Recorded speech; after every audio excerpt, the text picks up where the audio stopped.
इस numerical problem को समझिए।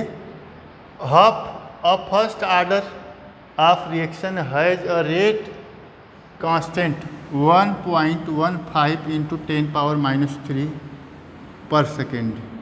तो के इज गिवेन 1.15 इंटू 10⁻³ सेकेंड पर second.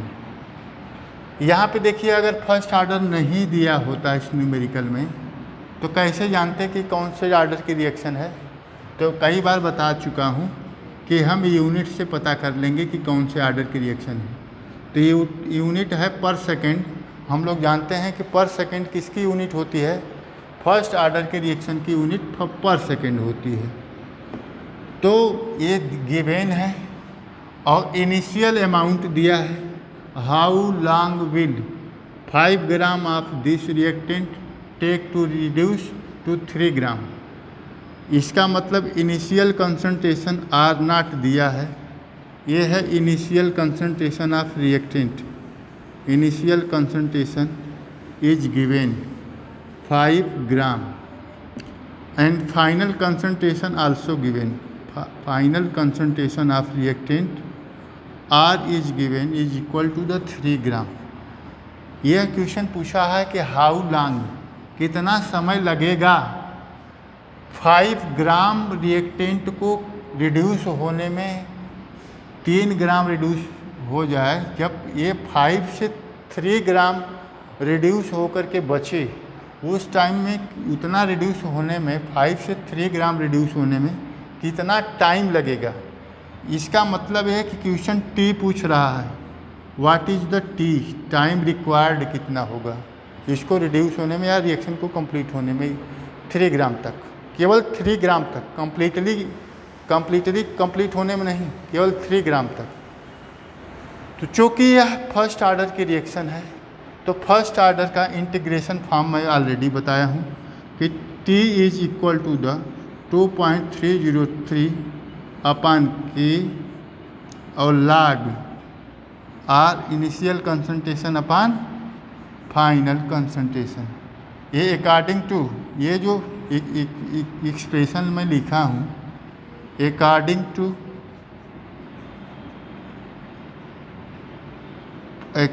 To integrated rate law expression of first order reaction. तो ए आया आपका। अब इसमें के की वैल्यू ऑलरेडी गिवेन है, R0 की वैल्यू गिवेन है, R की वैल्यू गिवेन है। चलिए इसमें वैल्यू पुटअप करना है, सिंपली कुछ करना नहीं है। तो 2.303 अपन के की वैल्यू दिया है 1.15 इंटू 10⁻³ इसके बाद log इनिशियल कंसंट्रेशन 5 ग्राम दिया है, 5 ग्राम और 3 ग्राम। यहाँ तक समझ में आ गया होगा। जो वैल्यू है उसी को मैं पुटअप कर दिया हूँ। इसके बाद अब ये log 5 माइनस log 3 हो जाएगा। इसको जब सॉल्व करेंगे T equal to 2.303 upon 1.15 into 10⁻³ अब log 5.3 को मैं लिख सकता हूँ log 5 माइनस log 3। इस तरीके से लिखा जा सकता है, इस तरीके से इसको एक्सप्रेस कर सकते हैं।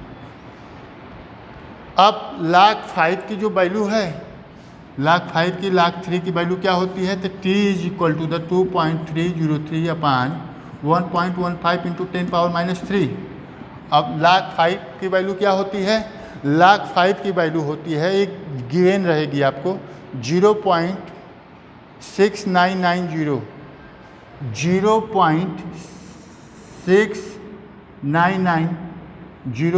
माइनस log 3 की क्या वैल्यू होती है 0.4771 0.444771 ये log 3 की वैल्यू होती है।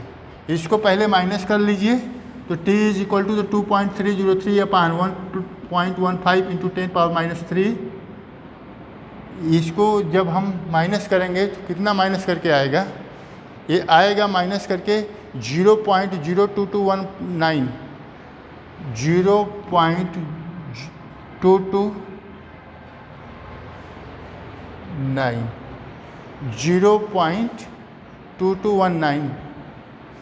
0.2219 ये सेकेंड में आएगा, क्योंकि ये टाइम पूछा है, ये टाइम पूछा है तो ये सेकेंड में, यूनिट सेकेंड में आएगी।